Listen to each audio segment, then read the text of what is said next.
ముఖ్యమంత్రి చంద్రబాబు నాయుడు గారు, అలాగే ఉప ముఖ్యమంత్రి పవన్ కళ్యాణ్ గారు, అలాగే యువ నాయకులు హెచ్ఆర్డీ మినిస్టర్ నారా లోకేష్ గారి సారథ్యంలో కేంద్రంలో నరేంద్ర మోడీ గారి ఆశీస్సులతో రాష్ట్రంలో ఎన్నో సంక్షేమ అభివృద్ధి ఫలాలు ప్రజలకు అందుతున్నాయి. కేవలం సంక్షేమమే కాదు, అభివృద్ధి అనేది ఎలా ఉంటుందో రాష్ట్ర ప్రజలకు చేసి చూపించిన ఘనత ఈ కూటమి ప్రభుత్వానికి దక్కుతుందని సభాముఖంగా మీ అందరి ముందర తెలియజేసుకుంటున్నాం. ఈ కళ్ళ ముందర పుట్టి పెరిగి 4 పర్యాయాలు ముఖ్యమంత్రి చిత్తూరు జిల్లా పేరును ప్రపంచవ్యాప్తంగా తెలియజేసిన మహానుభావుడు ఎవరంటే మీ అందరికీ తెలుసు. మీ గుండెల్లో గూడు కట్టిన నాయకుడు గౌరవనీయ ముఖ్యమంత్రి వర్యులు చంద్రబాబు నాయుడు గారు. ప్రపంచ దేశంలోని ఆంధ్ర రాష్ట్ర యొక్క గొప్పతనాన్ని చాటిన నాయకుడు చంద్రబాబు నాయుడు గారు. అలాంటి నాయకుడు 4వ పర్యాయం ముఖ్యమంత్రిగా చేపట్టి ఈ 2 సంవత్సరాల్లో భారతదేశంలో ఏ ముఖ్యమంత్రి చేయలేని కార్యక్రమాలు ఈ రాష్ట్రంలో చేయడం జరిగింది. ఆ కార్యక్రమాలన్నిటినీ ఇక్కడ ఉన్న ప్రతి ఒక్క కుటుంబంలో ఉన్న సోదరి సోదరులకు అందుతూ ఉన్నాయి. ముఖ్యంగా సంక్షేమం అంటే గుర్తొచ్చేది చంద్రబాబు. ఎందుకంటే ఈరోజు కూడా భారతదేశంలో ఉన్న రాష్ట్రాలలో ఇంకా 200 రూపాయలు పెన్షన్ ఇచ్చే రాష్ట్రాలు చాలా ఉన్నాయి. అలాంటి పరిస్థితులుంటే మన రాష్ట్రంలో ఎవరు బాధపడకూడదు, ఎవరు ఒకరి దగ్గర చేయి దాల్చకూడదు అని చెప్పి 64 లక్షల పెన్షన్లు ఇస్తున్న ఏకైక ప్రభుత్వం ఈ కూటమి ప్రభుత్వం సభాముఖంగా తెలియజేసుకుంటుంది. చాలా మంది పెద్దలు వక్తలు మాట్లాడారు. ఎవరు మాట్లాడినా ఒకే మాట మాట్లాడతాం. ఇక్కడ అందుతున్న సంక్షేమ కార్యక్రమాలు రైతులకు ఒక పక్కల, మహిళలకు ఇంకో పక్కల, కార్మికులు కర్షకులకు ఒక పక్కల. ఎక్కడ చూసినా వాళ్ళ ముఖాల్లో ఆనందం ఉండాలని చెప్పి రోజుకు 18 గంటలు పనిచేస్తున్నారు ముఖ్యమంత్రి గారు. ఆయనకు తోడుగా ఉప ముఖ్యమంత్రి గారు పవన్ కళ్యాణ్ గారు, అలాగే రాష్ట్రంలో పెట్టుబడుల యొక్క పరంపర కొనసాగుతా ఉందంటే అది కేవలం యువ నాయకులు లోకేష్ బాబు గారి సారథ్యంలో ఈరోజు జరుగుతూ ఉంది. ఎందుకంటే ముందే మనం అనుకున్నట్టు వందలాది కంపెనీలు ఈరోజు ఈ రాష్ట్రంలో పెట్టుబడులు పెట్టేదానికి బారులు సాక్షి ఉన్నాయి. గత 5 సంవత్సరాల్లో అహంకారంతో విదేశాలు రెచ్చగొట్టి రాష్ట్రం యొక్క బ్రాండ్ అధోగతి పాలు చేస్తే మరొకసారి ముఖ్యమంత్రి అయిన తర్వాత బ్రాండ్ సిబిఎన్ అనే నినాదంతో ఈ రాష్ట్రంలోకి పెట్టుబడులు వస్తున్నాయి. కాబట్టి మన కోసమే కాదు, రేపు రాబోయే కాలంలో మన పిల్లల యొక్క భవిష్యత్తు కోసం పోరాడే విధంగా చంద్రబాబు నాయుడు గారి నాయకత్వంలో ఇలానే ఈ రాష్ట్రం మరో 2 సార్లు అధికారంలోకి వస్తే అభివృద్ధి సంక్షేమం జరుగుతుందని ఈ సభాముఖంగా మీ అందరి ముందర తెలియజేసుకుంటున్నా. ముఖ్యంగా ఈ రోజు ఇక్కడ చిత్తూరు జిల్లాలో ఉన్నాం. చిత్తూరు అంటే చంద్రబాబు గారు అని ముందే చెప్పాను. ఇక్కడ ఈ 2 సంవత్సరాల్లో జరిగిన సంక్షేమ అభివృద్ధి కార్యక్రమాల గురించి మీ దృష్టికి తీసుకొని వస్తున్నా. ముఖ్యంగా ఎందరో పెద్దలు చెప్పారు, చిత్తూరు జిల్లా అంటే మామిడి పంటకు పెట్టింది పేరు. గత 2 సంవత్సరాలుగా ఈ జిల్లాకు నేను ఇన్ఛార్జ్ మంత్రిగా ఉన్నా. ఇక్కడ చాలా మంది రైతు సోదరులు ఉన్నారు. రైతు సోదరులు ఎప్పుడు ఈ ప్రభుత్వం ఆదుకుంటుందా అని చూసే లోపలే చంద్రబాబు గారి మెదడులో ఒక ఆలోచన వస్తుంది. గత సంవత్సరం రైతులు ఎవరైతే మామిడి పంటకు గిట్టుబాటు ధర, సపోర్టింగ్ ప్రైస్ కావాలని అడిగారో తక్షణమే స్పందించి 4 రూపాయలు ఇచ్చి సుమారుగా 200 కోట్ల రూపాయలు ఆ రోజు ఆదుకున్న ఘనత చంద్రబాబు నాయుడు గారికి దక్కింది. ఈసారి కూడా అదే విధంగా 4 రూపాయలు ప్రకటించి మరొక్కసారి ఆయన దాతృత్వ హృదయాన్ని చాటుకున్న ఘనత కేవలం చంద్రబాబు నాయుడు గారికి దక్కింది. ఈ సమావేశం గత 15వ తారీఖు నుంచి కాన్స్టిట్యున్సీ అసెంబ్లీ కాన్స్టిట్యున్సీగా చేసుకుంటూ వస్తున్నాం. ఈరోజు డిస్ట్రిక్ట్ చేసుకుంటాం. మన యొక్క మెయిన్ థీమ్ ఏంటంటే 2 ఏళ్ల నమ్మకం, అభివృద్ధి, సంక్షేమం. మీ నమ్మకాన్ని, సంక్షేమాన్ని, అభివృద్ధిని వేరువేరుగా చూడలేం. మీకు నమ్మకం కలిగించడానికి ఏమి సంక్షేమం చేసింది ఎన్డీఏ ప్రభుత్వం, ఏమి అభివృద్ధి చేసింది అనేది చూడాల్సి ఉంటుంది మనం. అయితే మొదటిగా మనం ఒక శుభాకాంక్షలు తెలియజేయాల్సిన అవసరం ఉంది. కంటిన్యూస్గా 12 సంవత్సరాలు ప్రధానమంత్రిగా ఈ భారతదేశాన్ని పరిపాలించిన శ్రీ నరేంద్ర మోడీ గారికి శుభాకాంక్షలు. అలాగే 2 సంవత్సరాలు కంప్లీట్ చేసుకుని విజయోత్సవం జరుపుకుంటున్న శ్రీ గౌరవనీయులైన నారా చంద్రబాబు నాయుడు గారు ముఖ్యమంత్రి గారికి, అలాగే పవన్ కళ్యాణ్ గారికి, అలాగే నారా లోకేష్ బాబుకి, అలాగే క్యాబినెట్కి, మంత్రివర్గ వారికి, ఎమ్మెల్యే గారికి, మనకి ఇక్కడ కూర్చున్న వాళ్ళకి, మీకు, నాకు అందరూ కూడా మనం శుభాకాంక్షలు తెలుసుకోవాల్సిన అవసరం ఉంది. విజయోత్సవం సంక్షేమం మీ నమ్మకాన్ని కలిగించుకోవడానికి ఇప్పుడు వరకు సూపర్ 6 అన్నీ చెప్పారు. డీటెయిల్గా నేను చెప్పదలుచుకోలేదు. ఏ అయితే మనం ప్రామిస్ చేసామో ఎలక్షన్ మేనిఫెస్టోలో అవన్నీ కూడా ఇవ్వడం జరిగింది.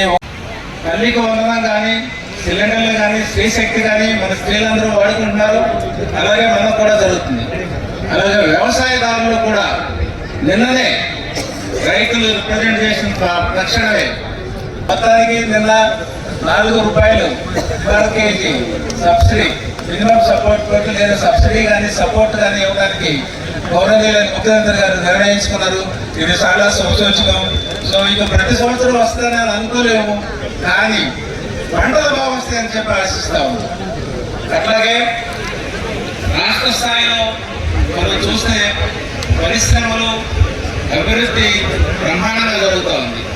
మీరు అభివృద్ధిలో చూస్తే నారా లోకేష్ గారు ఎలాంటి ఇండస్ట్రీస్ తీసుకొస్తున్నారు. దీనివల్ల మన పిల్లలకి ఉద్యోగత కలుగుతుంది, తర్వాత ఆర్థిక వ్యవస్థ బాగుపడుతుంది. ఇప్పటికే మనం ఈ రాష్ట్రం ఆర్థికంగా సూచికలుగా చూస్తే జీడిపిలో దేశంలో 2వ స్థానంలో ఉన్నాం, 8.21%. అలాగే అది ఒకటే కాదు, ప్రతి వ్యక్తి యొక్క ఇన్కమ్ చూస్తే పర్ క్యాపిటల్ ఇన్కమ్ దేశంలో 3వ రాష్ట్రంగా ఉన్నాం. నిన్న కాక మొన్న వచ్చిన స్వతంత్రం వచ్చినట్టుంది మనకి 2014లో. ఎందుకంటే గౌరవ ముఖ్యమంత్రి గారు ఈరోజు ప్రతి ఒక్క కార్యక్రమం కూడా ప్రజల్లోకి తీసుకొని పోవాలనేది ముఖ్యంగా ఆలోచన.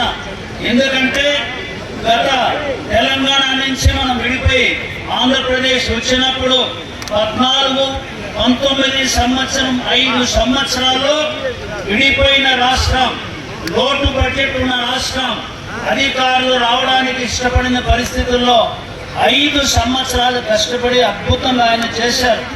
ప్రతి ఒక్కరూ మెచ్చుకున్నారు.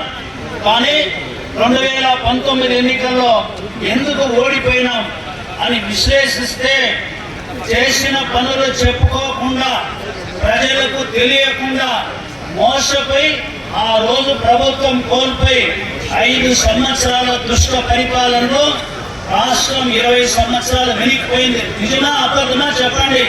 చంద్రబాబు నాయుడు ఆ రోజు పని చేయలేదా? ఆ రోజు పరిస్థితి ఏ విధంగా ఉందనేది తెలుసుకుని ఇప్పుడు మళ్ళీ కూడా గవర్నమెంట్ వచ్చిన తర్వాత చేసిన ప్రతి ఒక్క కార్యక్రమం కూడా ప్రజలకు తెలియజేయాలి. మనమంతా టీవీలో ప్రోగ్రామ్ చూస్తాం, పాడుతా తీయగా, అదేవిధంగా డ్యాన్స్ ప్రోగ్రామ్ డి, ఇవన్నీ వాళ్ళు పెర్ఫామ్ చేస్తే వెనక్కు కొంతమంది మార్కులు వేస్తూ ఉంటారు. వాళ్ళు ఏమంటారు, వాళ్ళు ఏమనేది మనం జడ్జెస్, వాళ్ళు వేసిన మార్కులే ప్రభుత్వ పనితీరుని జడ్జి చేసేవాళ్ళు ప్రజలు. మీరు ఆ జడ్జెస్ కు అది చూపించకపోతే రిజల్ట్ రాదు. కాబట్టి గౌరవ ముఖ్యమంత్రి గారు చాలా జాగ్రత్తగా ప్రతి ఒక్క కార్యక్రమాన్ని ప్రజల్లోకి తీసుకోవాలని ఈ నెల 25 నుంచి 45 రోజులు ఇంటింటికి తిరిగే కార్యక్రమం కూడా పెడుతున్నారు. రాష్ట్ర స్థాయి కార్యక్రమం ప్రతి ఒక్క నియోజకవర్గంలో కూడా ఈ సభలో పూర్తి చేశాం.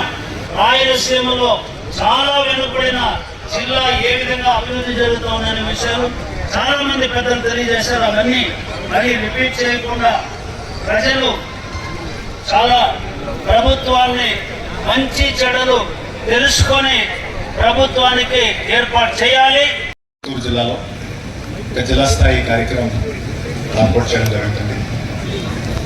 ఈ సందర్భంగా ఈ సభకి ముఖ్య అతిథి మన ఇన్ఛార్జ్ మినిస్టర్ వర్యులకి నేను ధన్యవాదాలు తెలియజేస్తున్నాను. అదేవిధంగా all public representatives from different political parties కూడా నేను అభినందనలు తెలియజేస్తున్నాను. గత 2 సంవత్సరాల నుంచి పబ్లిక్కి దగ్గరగా ఉండాలి, పబ్లిక్ నుంచి వచ్చిన ఏమేమి సమస్యలు ఉన్నాయో ఆ సమస్యకి సరిగా పరిష్కారం చేయాలి, పబ్లిక్కి ప్రాపర్గా రెస్పాన్స్ ఇవ్వాలి, ప్రభుత్వ అధికారి పబ్లిక్కి కరెక్ట్గా రెస్పాన్స్ ఇవ్వాలి. ఇది ఒక ఆలోచనతో 2 సంవత్సరాల నుంచి మనం నిరంతరంగా ప్రయత్నం చేస్తున్నాం. మన చిత్తూరు జిల్లాలో 2 సంవత్సరాల నుంచి ఒక గ్రీవెన్స్ చూస్తే సుమారుగా 75,000 మంది నేరుగా మనతో కలగలిగారు. వాళ్ళు నేరుగా వాళ్ళ ప్రాబ్లమ్స్ చెప్పగలిగారు. కొంత మటుకు ప్రాబ్లమ్స్ రిజాల్వ్ కూడా చేయగలిగాము. ఇంకా చాలా పని పెండింగ్ ఉంది, ఇంకా చాలా పని చేయాల్సి ఉంది. సో నేను ఈ ప్లాట్ఫామ్ ద్వారా పబ్లిక్కి అదే ఒక ప్రామిస్ ఇస్తున్నాను. ఈ సంవత్సరం కూడా పబ్లిక్కి నేరుగా ఉంటారు, పబ్లిక్ గ్రీవెన్స్ కోసం అందరూ కష్టపడతారు, మీ సమస్య పరిష్కారం కోసం. ఇంకా కాకుండా గత 2 సంవత్సరంలో చిత్తూరు జిల్లాలో ఇన్ఫ్రాస్ట్రక్చర్ బాగుండాలి, అర్బన్ ఏరియా కావచ్చు, రూరల్ ఏరియా కావచ్చు, ఒక మంచి రోడ్ ఇన్ఫ్రాస్ట్రక్చర్ ఉండాలి. ఆల్మోస్ట్ 160 కోట్ల రూపాయల వరకు రూరల్ ప్రాంతంలో రోడ్ వేయడం జరిగినాయి. అదేవిధంగా ఆర్ఎండ్బి డిపార్ట్మెంట్ చూస్తే ఒక 82 కోట్ల వరకు వాల్ ద్వారా కూడా రోడ్ రిపేర్స్ కానీ కొత్త రోడ్స్ వేయడం జరిగింది. సంక్షేమ కార్యక్రమం గురించి మాట్లాడితే చిత్తూరు జిల్లాలో ప్రతి సంవత్సరం పెన్షన్ మాట్లాడితే 1,200 కోట్ల రూపాయలు ప్రతి సంవత్సరం జనాభాకి ఇవ్వడం జరుగుతుంది. తల్లికి వందన మాట్లాడితే 259 కోట్ల రూపాయల వరకు ఇవ్వడం జరిగింది. అన్నదాత సుఖీభవ గురించి మాట్లాడితే 350 కోట్ల వరకు ప్రతి సంవత్సరం ఎడ్యుకేషన్ కోసం, ఎడ్యుకేషన్ ప్రోత్సాహం కోసం ఇవ్వడం జరుగుతుంది.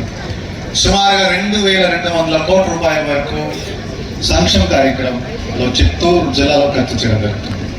గత ఒక 2 సంవత్సరం డేటా చూసుకుంటే సుమారుగా 4,500 కోట్ల రూపాయల వరకు ప్రభుత్వం ద్వారా ఈ సంక్షేమ కార్యక్రమం ప్రోగ్రామ్స్లో ఖర్చు చేయడం జరిగింది. సో ఈ సందర్భంగా నేను ముఖ్యమంత్రి వర్యులు మరియు deputy chief minister as well as all other cabinet మినిస్టర్స్కి నేను ధన్యవాదాలు తెలియజేస్తున్నాను. సో ఈ సంవత్సరం కూడా నిజమైతితో అందరూ పనిచేస్తాం, ప్రజకి నేరుగా ప్రజల దగ్గర ఉంటాం, ప్రజల గ్రీవెన్స్ కోసం ఇంకా ఉత్సాహితంగా పనిచేస్తాం. అది సభ నుంచి నేను అందరికీ ఒక ప్రామిస్ ఇస్తున్నాను. సో ఈరోజు I'm also thankful to all the public representatives. వాళ్ళ సహకారంతో మనం ముందుకు వెళ్తున్నాము. ఈ వచ్చే సంవత్సరం కూడా ప్రజలకు మంచి జరుగుతుంది, అది నేను కోరుతున్నాను. Thank you very much. కలిసి ఈ ఆనందకరమైన ఒక సందర్భం ఏర్పాటైంది. గడిచిన ఎన్నికల్లో ముఖ్యమంత్రి శ్రీ నారా చంద్రబాబు నాయుడు గారు చెప్పినట్టు సూపర్ హిట్. భారతదేశంలోనే ఏ రాష్ట్రానికి రానట్టు ఆంధ్ర రాష్ట్రానికి కూటమి ప్రభుత్వానికి 94% మ్యాండేట్ అసెంబ్లీలో ఇచ్చిన ఘనత ఆంధ్ర రాష్ట్ర ప్రజలది. రాష్ట్ర ముఖ్యమంత్రి శ్రీ నారా చంద్రబాబు నాయుడు గారు ఏవైతే సూపర్ 6 చెప్పాడో అందులో భాగంగా దేశంలో భారతదేశంలోనే ఎక్కడా లేని విధంగా 4,000 రూపాయలు ప్లస్ 3,000 రూపాయలు మన ఆంధ్ర రాష్ట్రంలో మన ముఖ్యమంత్రి గారు ప్రమాణ స్వీకారం చేసిన తక్షణం 7,000 రూపాయలు ఇవ్వడం జరిగింది. పెన్షన్లో కూడా 3,000 ఇస్తా ఉన్నది 4,000, 4,000 ఇచ్చేది 6,000, 6,000 ఇస్తా ఉన్నది 10,000, అలాగే 15,000. ఎక్కడ కూడా భారతదేశంలో ఏ రాష్ట్ర ప్రభుత్వం కూడా పెన్షన్ ఈ విధంగా ఇచ్చేలేదు. ఒక రోజు ముందే పోయి అధికారులు నాయకులు పెన్షన్ ఇచ్చే విధంగా మన రాష్ట్ర ప్రభుత్వం నిర్ణయం తీసుకునేది. కాబట్టి పెద్ద ఎత్తున చప్పట్లు కొట్టి ఆ పెన్షన్ తీసుకుని మీ అందరూ చంద్రబాబు నాయుడు గారికి వినిపించే విధంగా కొట్టాలి. ఇక్కడ కార్యక్రమం అంటే అది ఎంత మంచి కార్యక్రమం అనేది పక్క రాష్ట్ర ప్రజలను అడిగితే తెలుస్తుంది. అలాగే రెండవది, మహిళలకి ఉచిత బస్సు ప్రయాణం. రవాణా శాఖ మంత్రి వర్యులు వారు ఎంతో కష్టపడి పక్క రాష్ట్రమైన కర్ణాటకకి వెళ్ళి కూడా ఈ స్కీమ్ ఎలా ఇంప్లిమెంట్ చేస్తున్నారని చూసొచ్చి మన ప్రియతమ నాయకుడిని మెప్పించి ఒప్పించి మీ అందరూ మహిళలు ఎక్కడ కావాలంటే అక్కడికి పోవచ్చు. లేదా పిల్లలు తీసుకొని భర్తలు మా మాదిర బిజీగా ఉన్నా వారి పిల్లలతో ఎక్కడికైనా మంచి టూరిస్ట్ లేదా దేవస్థానాలకు పోవాలన్నా ఫ్రీ బస్, లేదా ఎక్కడ ఉద్యోగం చేసుకునే వారికి నెలకు 6,000 రూపాయలు అంటే బస్సుకే 1,000-1,500 అయిపోయే రోజులు. అటువంటిది ఇవన్నీ చూసి ఉచితంగా మహిళా శక్తి కింద ఫ్రీ బస్ ఇచ్చిన ఘనత మన ప్రియతమ ముఖ్యమంత్రి శ్రీ నారా చంద్రబాబు నాయుడు, అలాగే ఈ స్టేజ్ పై కూర్చో ఉన్న మనందరి జిల్లా ఇన్ఛార్జ్ మంత్రివర్యులు రామప్రసాద్ అన్న గారు. అలాగే దీపం పథకం కింద మహిళలకే మరో అవకాశం.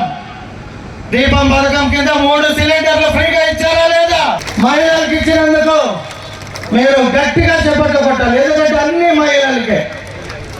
మగవారు ఏమన్నా అడిగితే నేను ఉన్నాను కదా అంటారు మా ముఖ్యమంత్రి.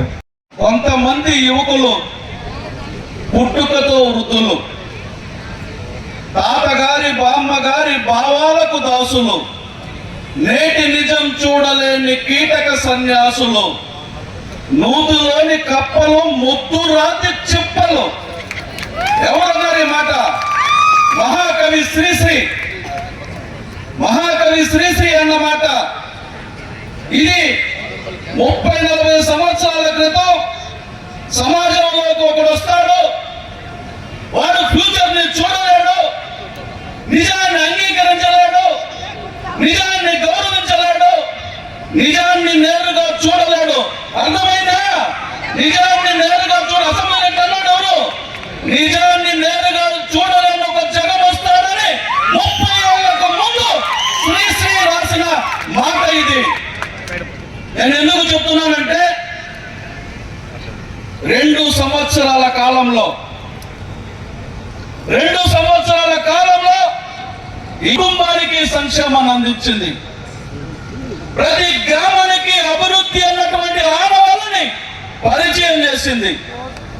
ప్రతి యువకుడికి ఆశ అనే నమ్మకాన్ని కలిగించింది.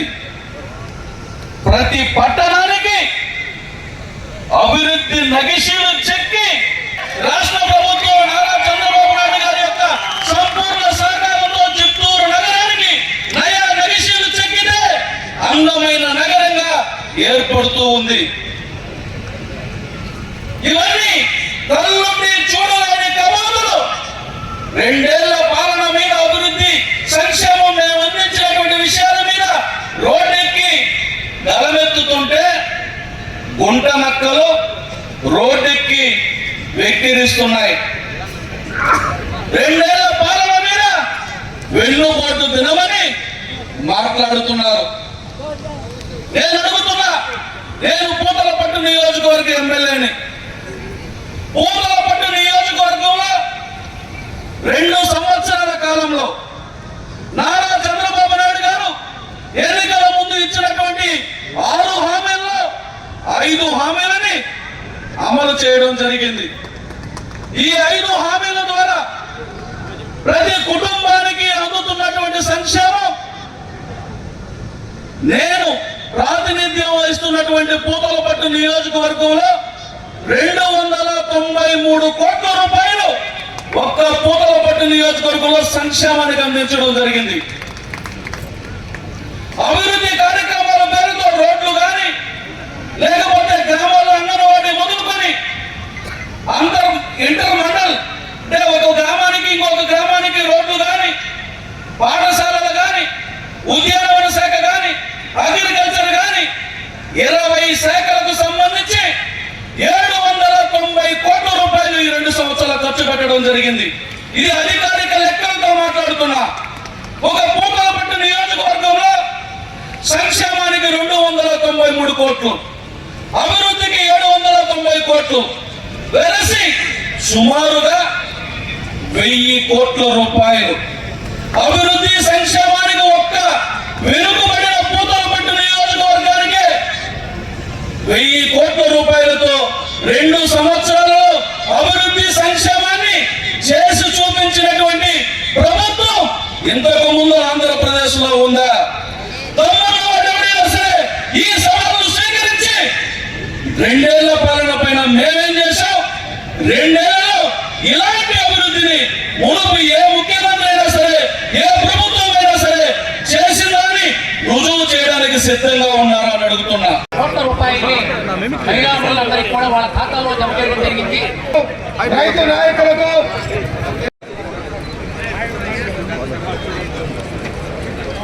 ఫోటోలు సరిగా రావడం లేదు.